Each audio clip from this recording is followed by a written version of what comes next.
And let's welcome Martin Stark to the show. Hi, Martin.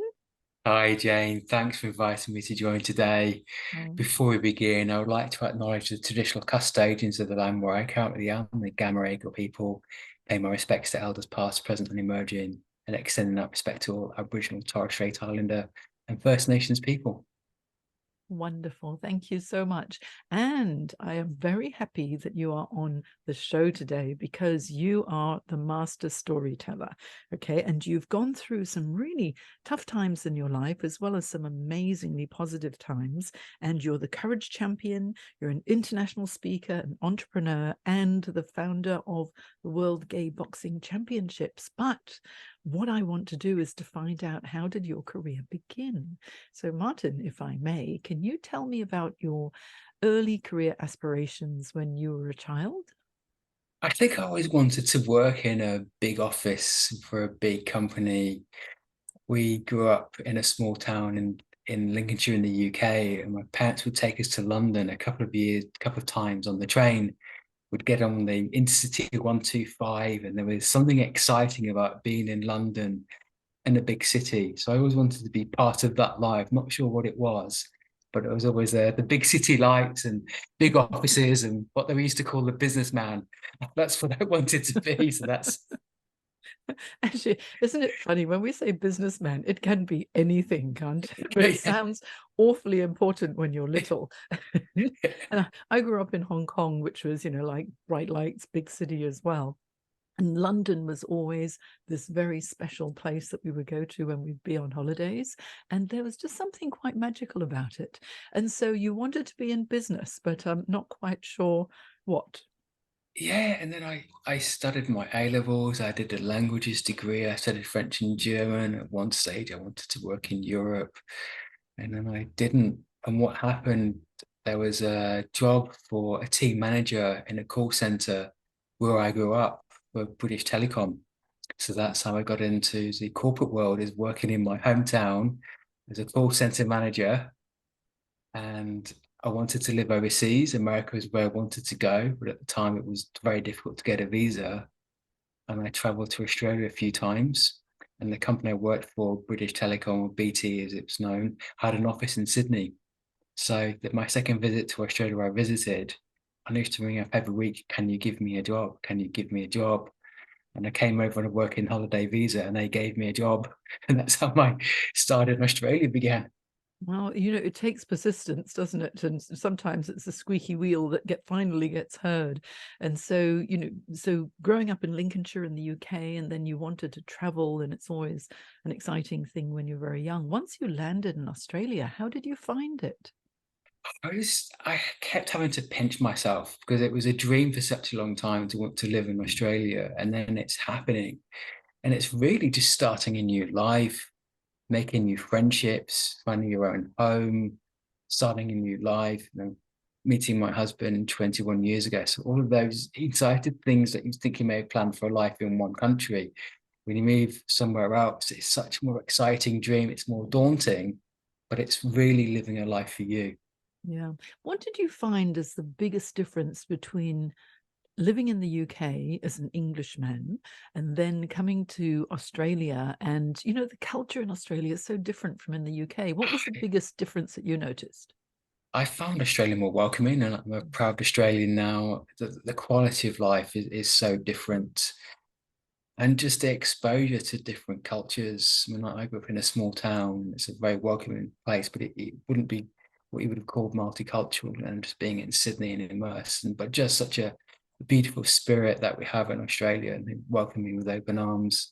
I'm sure that would have happened in the UK, but I just feel there's that fighting spirit, that community spirit we have in Australia, which has that slight edge over the UK. Mm.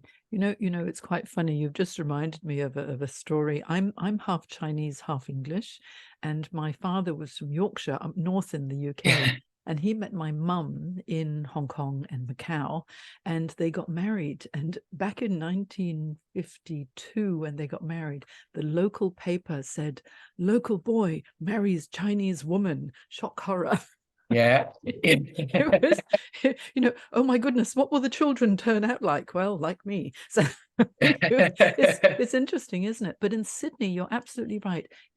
It's very open, multicultural. It's like a melting pot of absolutely every nationality, and it's a wonderful place to be. So you joined, well, you traveled over to UK, and you were with British Telecom, BT. Yeah. And how did your career continue to progress from there?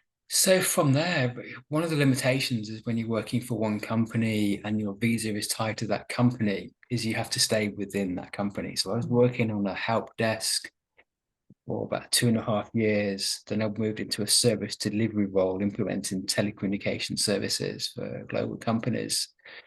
And part of that role was actually managing suppliers, so managing Telstra and Optus from an operation perspective.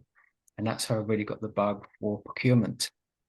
So I became a permanent resident, and then I had almost a year off from work due to illness. And then I'm back on the job market. And what do I do? Do I go back to what I was doing, or do I decide to really push forward and break out into procurement? And that's what happened. It took me some time, but I landed one role. They looked at my background and they gave me that opportunity. So that's how the procurement career started. Yeah, I mean, it's amazing because strategic sourcing, procurement, that's how your career progressed from Virgin Mobile, that you joined, and then Westpac, and then the University of Sydney. So Yeah. you've moved into different industries, from technology and Yeah. telco to finance and banking, and then the Yeah. education sector. And always in a strategic sourcing role and ever increasing roles. So congratulations on a No, fabulous thank you. career there. But now here comes the interesting thing. You've had a lot of challenges. You said that you took a year off because of illness. I've been reading up on you a little bit more, Martin, and you've been in a coma. You've had a I can't even pronounce it, tracheotomy. You Yeah. have to tell me if I've said it correctly. You've overcome an autoimmune disease, and now you are what you call yourself is the courage champion, and you speak Champion. about personal courage and overcoming challenges. Yes, and as an international speaker now and entrepreneur, tell me, how did you get into that? Just by giving something different a chance. I mean, in 2006, I had gallstones blocking my liver. I ended up having been in 2 comas. I had a tracheotomy, almost died several times. Had major surgery, was diagnosed with a rare disease, which has almost killed me several times. I've been in 70 plus hospital admissions, 4+ major surgeries, and I've had to navigate and battle with that throughout my career. So that's where the courage and overcoming adversity come in. I took a bit of a sabbatical at the beginning of 2019. I've been almost 20 years in the corporate world, and I wanted to change. So I created a profile on LinkedIn, had no idea what I was doing, and just started posting content consistently. And I had some advice: just have a very simple and clear message. And that's what I did. First about procurement, then LGBTQ plus rights, speaking up for the community, courage. I spent 2 years at University of Sydney. Oh, I just loved working there. I had one contract in the procurement team. Just to see the difference you make when the students graduate or the first day at university, you're having an impact. And the best culture I've worked in is the University of Sydney Technology Department. Such a great CIO, a great leadership team. And I really felt I was making a significant contribution. I think my happiest times in my corporate career were the last 2 years, actually, working at the university. Mm. And then on the side, I was speaking about courage, inclusion, set up the not-for-profit World Gay Boxing Championships to combat homophobia, transphobia in sport, speak out about racism. All of that. I was interviewed by CNN, I've been on ABC News, BBC Sport interviewed me, and my claim to fame is for about 2 hours on the BBC Sport boxing website. The story above me was Muhammad Ali. The story below me was Anthony Joshua. So it's like the most famous boxer in the world. And Anthony Joshua at the time was the world heavyweight champion. There's Martin Stark, World Gay Boxing Championship. So for a few hours, I'm up there between the greatest and one of the best boxers currently in the world. Martin Stark. I hope you took a screenshot of that. I So. did. I did. Oh, how wonderful. I mean, congratulations. That's really exciting. And you're absolutely right. Working at the university and being there when people are just about to embark on their career and knowing that you were able to make a positive difference to them as well. You must have been quite a role model for them. And then now with your World Gay Boxing Championship, how did you set it up? That must have been a lot of work, and you would have needed sponsors. And just tell me, how did it all begin? So that all began by communicating a vision. It was just an idea, posting content consistently, mainly through LinkedIn and other forms of social media, and that actually attracted the attention of journalists. And I started getting interviews. So then I created a not-for-profit, harnessing my corporate skills, and I have an excellent board. So people who've got an excellent professional background, my lawyer, for example, help with the constitution, the registration, other people with operational, financial, strategic experience. So all those procurement skills, relationship management. And then from that, with the purpose, building relationships with Boxing Australia and Boxing New South Wales have been incredible. Relationships with Mardi Gras, Sydney World Pride, reaching out to the boxing community. And look, it's taken a lot of grunt work from me to drive that forward. So any trailblazer, people think it's easy. It's easy for the person after. It's easier for the person afterwards, but for the trailblazer, they're the ones who have to push through. And afterwards, people say, "How did you do it?" I just had the gumption, the guts, and the relentless to get things there. You think about great people who've achieved in their business careers, and they become a CEO or a unicorn. They've generally had the gumption to get there and just do it. And also the vision too. You could Yeah. see what was possible, yes? And you thought, well, if no one else is doing it, I'm going to do it. So having that passion and purpose, but also you mentioned using LinkedIn and also leveraging your network, which is so important. Now, we met on a LinkedIn creators Yeah. webinar.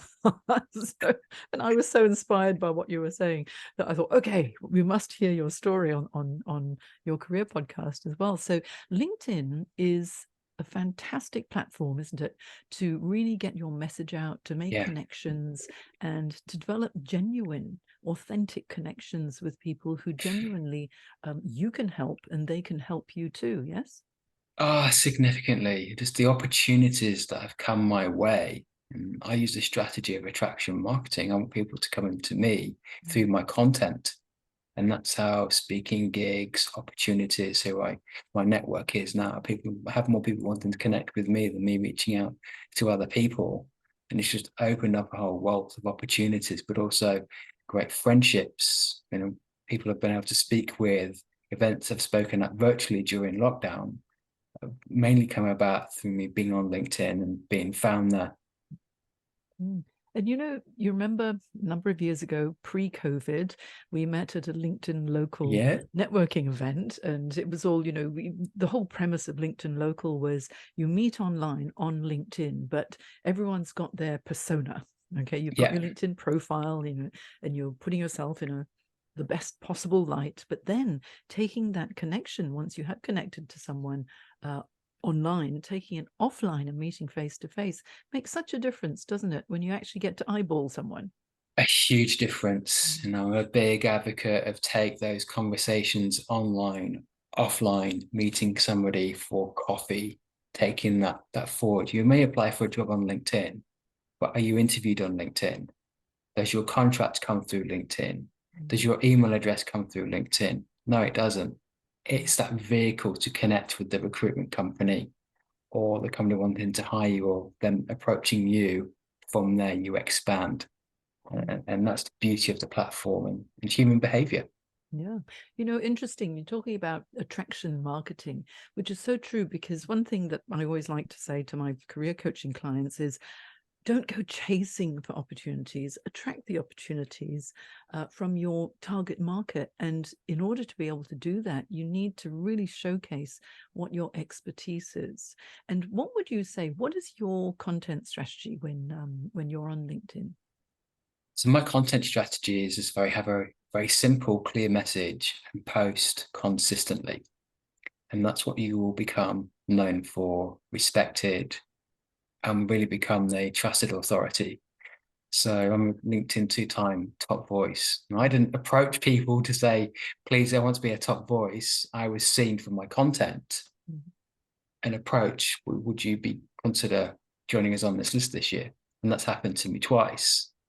Had I not been posting content about courage, LGBTQ plus sport, if I've been posting about today I went to the beach, yesterday I went for a walk with my dog, today I'm having coffee with my friends, I may have had the same number of followers and connections. Yeah, we'll meet for coffee, but I was known for something and the expertise came through there. I'll give an example. I thought writing was a weakness, and I got a grade C in English. So I literally did like the base level pass in GCSE English. It's what you needed to get to university.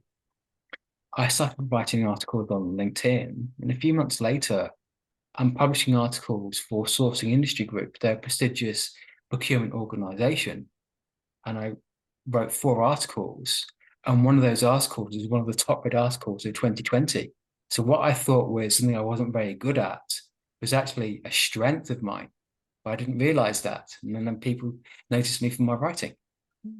You know, too many people have self-limiting beliefs. Yeah.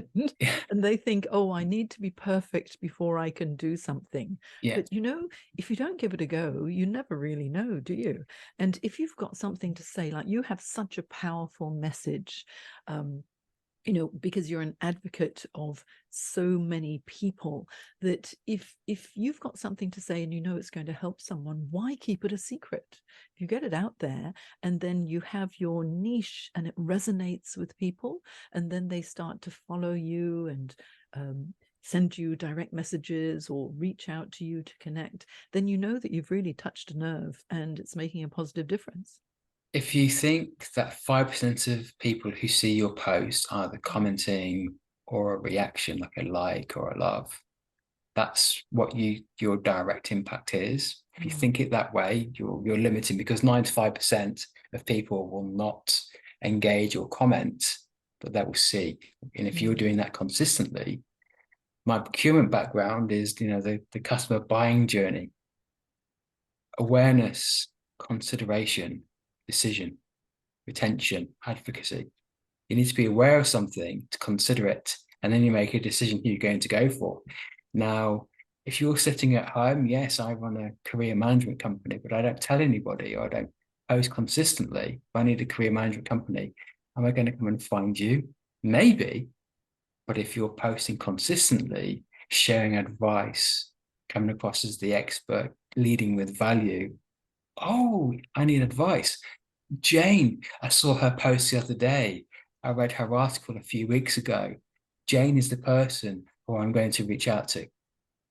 And this is what everybody needs to do in order to position themselves as an expert in their field, whether you're a job seeker or you're building your business, or whether you've got a message and you want everybody to know about the gay boxing world championships as well.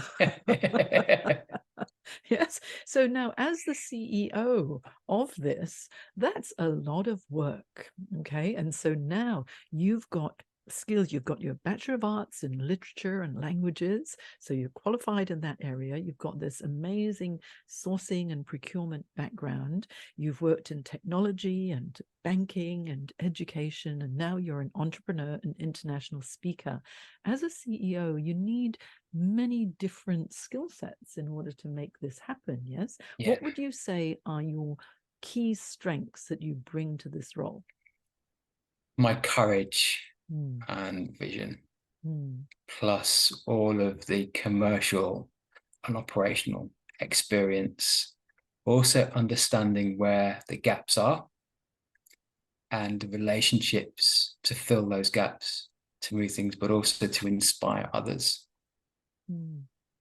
That's what I see.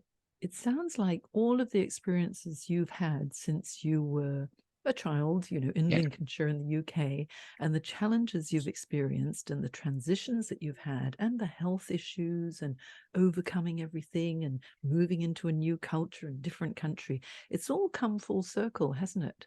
So that you've been able to pull all those experiences together to be the person that you are today. I mean, growing up in the UK, and the UK is still very much a class-based system when it Mm, comes to wealth, when it comes to power.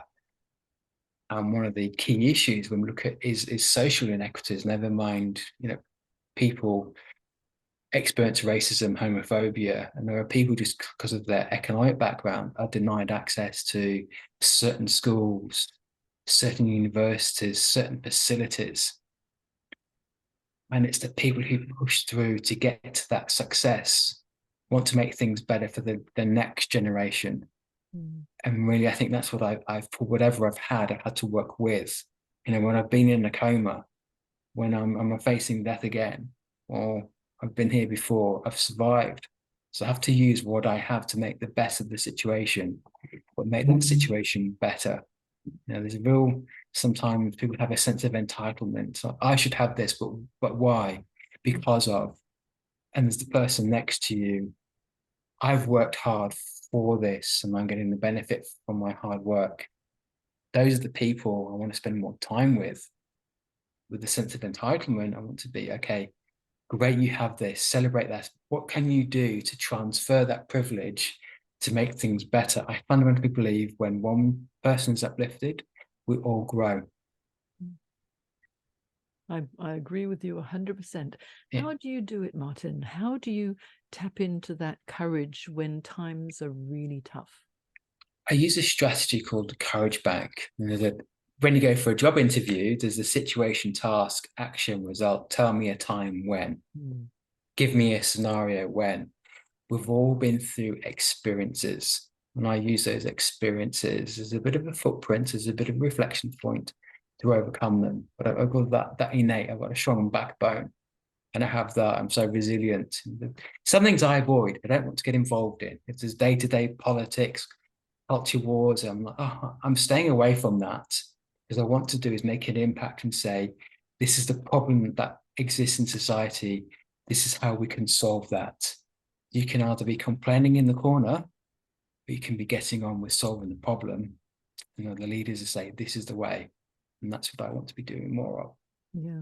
I think you're absolutely right. Try and be or do your best to be the solution to the problems that you've Yeah, identified. And if you position yourself as a solution to whatever it might be within the community or within a yeah. business, then you're going to become the go-to person. It sounds like you've developed a high level of self-reliance and resilience, bouncing back when the times are tough as well. And that was hard. That was a very tough life lesson to learn. There have Mm, been times when perfectionism was there. If I didn't meet my own standard, I wasn't achieving, even though I was excelling. And that was the turnaround point was the courage and yes. being that full time. Yeah. Yeah. I think, you know what? Done is better than perfect, and we'll I never be agree. perfect. We're always going to be learning and improving and getting better and better every day. And I feel that I'm getting better simply from talking to you. It's likewise. Oh, it's so interesting to hear your story, and I can see why you're a very successful international speaker too, because your manner is warm and welcoming, and you're so humble with the way that you deliver your message as well. And yet you know that there's this inner strength and obviously courage that's there for you to really make an impact and instigate change Yeah. in this world. And I think that's just it's something that really inspires me as well. So Martin, what would you say is the key message that you would like to leave our listeners with today? So I define courage as taking ownership of fear, venturing forward with confidence and resilience. Own That the fear, move forward. own the fear and move forward. Good. Absolutely. Yeah. And the fear, I'm just thinking back to when I was a little kid. and and there was, the monster under the bed, and you'd be afraid to move. And then when you actually, look under the bed and you face your fear, in the face, you realize, oh, it's not as bad as I thought it was. I can do this. I can do this. And so I love that. Thank you for leaving us with such a positive message about courage. And I would recommend that everybody follow Martin and all the content that he shares on LinkedIn too, because Martin has so many amazing messages, and we've got videos and audios and all sorts of messages from Martin on LinkedIn. And so, any final words before I say goodbye? I could talk to you all day, Martin. I just wanted to say a big thank you, and yeah, it's been a pleasure chatting with you. Yeah, lovely. And we'll see each other on LinkedIn too. See you there. Bye now. Thank you, Martin. Bye.